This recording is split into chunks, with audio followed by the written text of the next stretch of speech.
Selamat pagi teman-teman semua. Review minggu pagi ini adalah buku The Subtle Art of Not Giving an F. Jadi buku ini buku yang sangat populer. Ya, jadi buku ini terbit 2016 ya. Ini cerita di belakang layarnya. Jadi saya suka buku, jadi hampir semua toko buku saya datengin ya.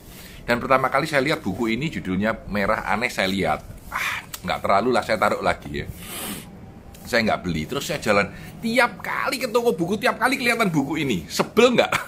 Dan selalu di depan di bel. Akhirnya saya nyerah nih ceritanya ya. Jadi ketika saya pergi toko buku lalu nyari nggak ada buku yang unik, ya udahlah ini gua beli gitu ya. Jadi akhirnya saya beli di Times Bookstore Singapura 13 November 2017 di Marina Square ya, di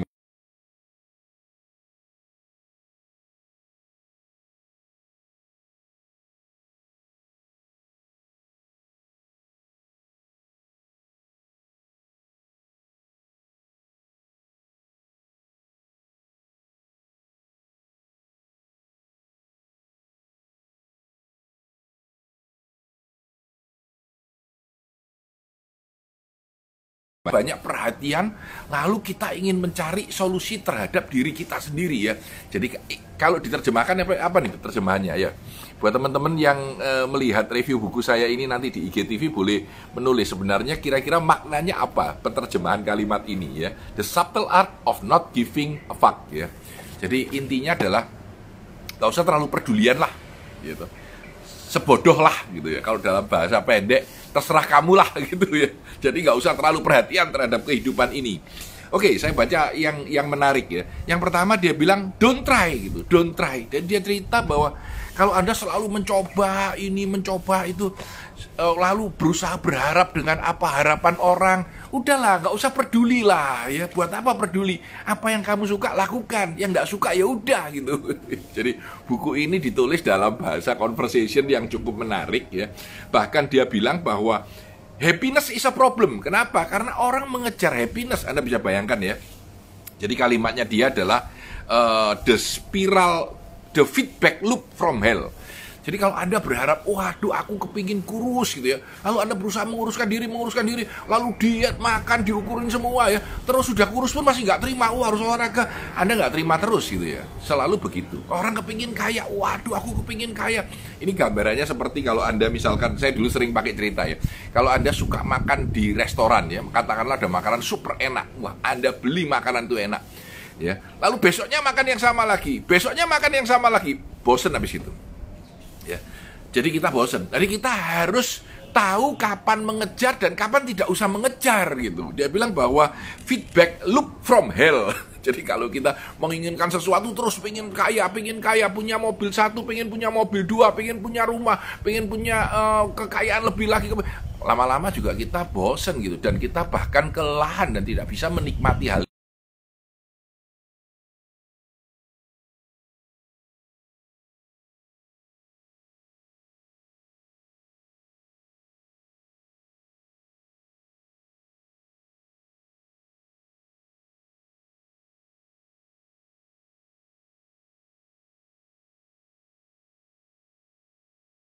Ya seperti orang lainnya, tidak ada yang beda antara kamu. Kamu juga tidak usah terlalu mikir bahwa kamu tuh hebat, luar biasa. Ya sudahlah, kamu ya kamu, tidak usah terlalu mikir yang aneh-aneh ya.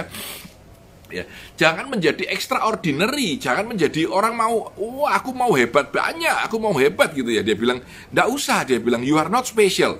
Ya, setiap hari kita selalu ditunjuki hal-hal yang spesial. Orang yang sukses, orang yang kaya, orang yang mainan IG, tahu-tahu pesertanya ratusan ribu followernya. Lalu ada orang yang bikin satu video jadi terkenal luar biasa. Kita selalu dieksploitasi dengan melihat hal-hal yang hebat di dunia ini. Padahal kita kurang, sehingga kita akan kadang-kadang duduk, kok bisa ya orang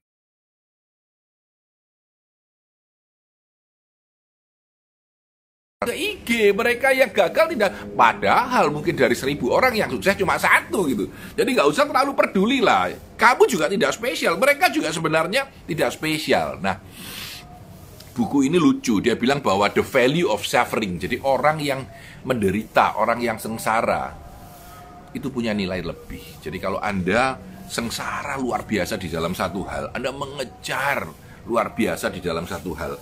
Dia bilang bahwa sebenarnya failure is the way forward. Failure itu, kegagalan itu adalah justru tempat kita lari.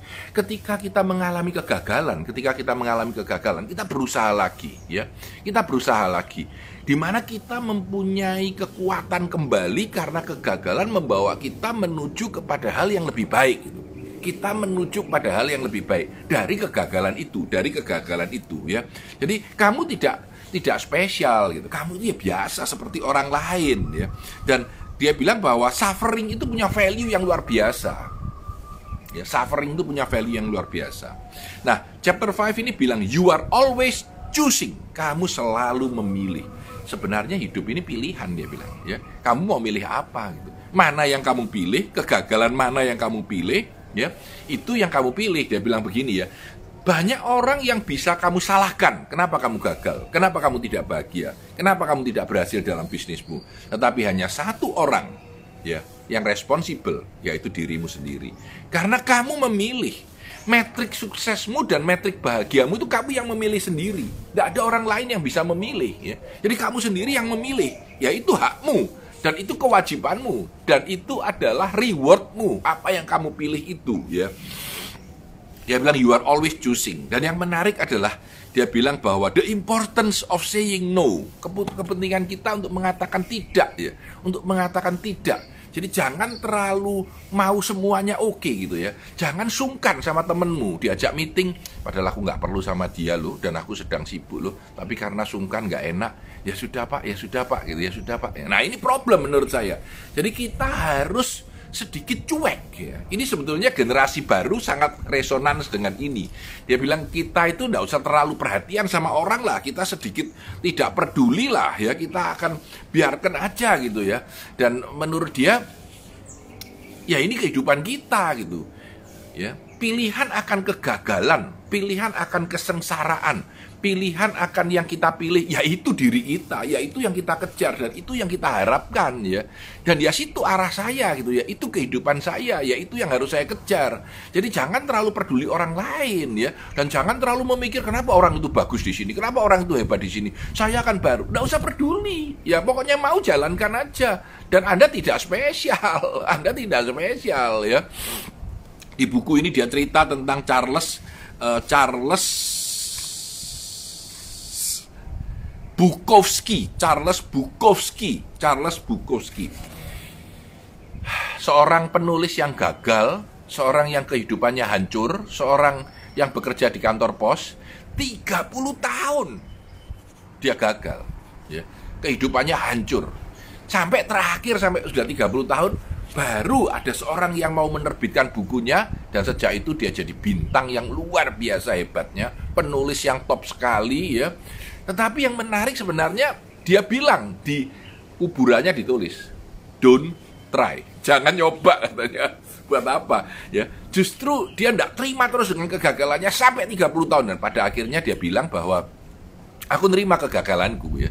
Dan dengan segala kegagalanku aku mau nulis, ya. Kalau aku kelaparan dan dapat makan, ya udah aku kerja gitu, dan akhirnya berhasil. Tetapi butuh 30 tahun, dan berapa dari kita yang rela mau dan bersedia melewati 30 tahun yang sangat berat itu, ya. Buku ini ditutup dengan sebuah bab yang menarik, ya. Judulnya And Then You Die, dan akhirnya kamu mati juga gitu. Itu perjalanan kehidupan kita, ya. Nah, ditutup dengan sebuah cerita tentang seseorang yang bernama Ernest Becker. Ernest Becker ini di tahun 60-an, itu orang PhD, ya, yang sangat antipati dengan segalanya. Jadi dia dikeluarkan dari sekolah, kerjaan A, pernah ngajar di Berkeley, California, musuhan sama pimpinannya, dipecat, pindah lagi ke San Francisco State University, dikeluarkan lagi. Wah, pokoknya dia keluar terus dari pekerjaannya, dan dia kena penyakit kolon kanker. Ya, pada saat dia kena kolon kanker, dia diem dan dia nulis sebuah buku. Bukunya judulnya The Denial of Death. di tahun 74 ya. Dan buku ini menjadi buku yang sangat populer dan sangat influensial ya. Dan di buku ini akhirnya di dalam buku The Subtle Art of Not Giving a Fuck ini ditulis sedikit catatan tentang buku ini. Dia bilang buku ini make 2 poin yang besar. Yang pertama, dia bilang bahwa manusia itu sangat unik karena manusia itu mampu mengkonseptualkan dan memberikan abstrak terhadap dirinya. Jadi saya jadi ingat-ingat Yuval Noah Harari di Sapiens-nya ya. Jadi dia bilang bahwa setiap manusia itu mampu menggambarkan sebuah situasi di mana keadaannya mampu mempunyai mental ability, mempunyai keinginan untuk bisa melakukan sesuatu, mempunyai imajinasi dan punya ketakutan, yaitu takut mati. Dia bilang takut mati. Dan sadar atau tidak sadar, dia bilang bahwa seluruh kehidupan kita itu selalu berusaha untuk mengabadikan diri kita sendiri dengan cara membuat bayangan. Ini poin kedua, dia bilang membuat bayangan. Kalau kita tidak mati selamanya itu gimana? Karena itu banyak orang kaya menaruh namanya di building yang besar ya, menulis segalanya dengan hebat ya, memikirkan nanti kalau aku mati aku ingin meninggalkan legacy sesuatu yang hebat ya. Bahkan katanya negara, perusahaan, perorangan, individu, semuanya ini mempunyai second self. Satu ini tentang dirinya, satu tentang dirinya yang abadi, yang tidak pernah mati. Kalau aku tidak pernah mati, maka aku akan meninggalkan sesuatu yang powerful di dalam kehidupan ini. Nah, dia bilang buntutnya sebetulnya adalah semua manusia, Anda dan saya, itu akan mati ya. Dia bilang you too are going to die, and that's because you too were fortunate enough to have lived. Kamu sudah bahagia, sudah bisa hidup ya. You may not feel this, kamu mungkin tidak merasakan ini, but if you stand on one good cliff dan melihat pemandangan yang indah begitu ya, maybe you will. Mungkin kamu akan merasa bahagia. Nah, pertanyaan saya yang menarik adalah apa yang membuat Anda bahagia? Apa yang akan membuat Anda merasa hidup ini hidup? Apa yang akan membuat Anda merasa bahwa ya ini hidupku gitu? Tulis di komen ya, satu kalimat pendek aja ya. Saya ingin membahagiakan orang tua. Ya itu mungkin, itu satu harapan ya. Saya ingin hidup dalam kehidupan yang benar-benar diri saya sendiri. Saya ingin menginspirasi orang banyak. I don't know, apa yang membuat Anda bahagia? Dan dia bilang, sebetulnya yang membuat Anda bahagia itu bukan mimpi Anda, bukan keinginan yang tak terbatas, tetapi apa yang Anda kerjakan dalam seharian Anda, apa yang Anda lakukan di dalam kehidupan ini, dan apa yang Anda pilih. Apa yang Anda pilih dalam kehidupan ini. Kalau Anda memilih kehidupan ini dengan cara yang baik, ya Anda akan memilih yang baik. Tidak apa-apa, tapi itu pilihan sebenarnya. Karena Anda akan selalu memilih. You are always choosing. Dan jangan lupa, seperti kata judul buku ini, jangan terlalu peduli orang lain, jangan peduli pikiran orang.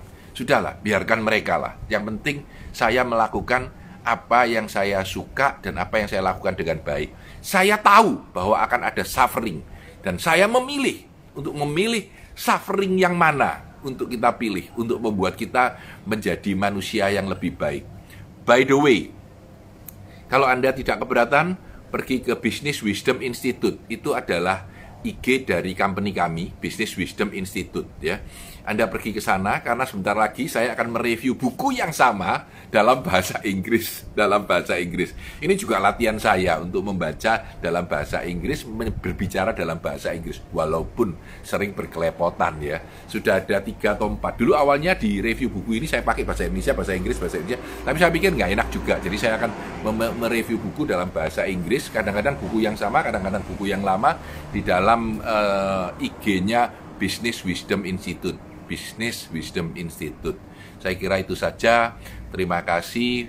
Saya Tanadi Santoso. Kalau Anda suka dengan IG Live ini, tolong di-share ke teman-teman, diberitahu supaya mereka mengikuti. Saya sudah mencoba untuk setiap hari stay dengan satu buku. Kemarin terpaksa ke kantor bongkarin. Cari buku apa ya? Bongkarin banyak. Karena setiap hari satu itu pada awalnya terasa mudah. Karena saya membaca begitu banyak buku ya. Tapi pelan-pelan juga merasa agak sulit mulai melakukannya. Tapi saya akan berusaha terus sampai saya merasa jenuh atau bukunya habis. Saya Tanadi Santoso, sukses selalu.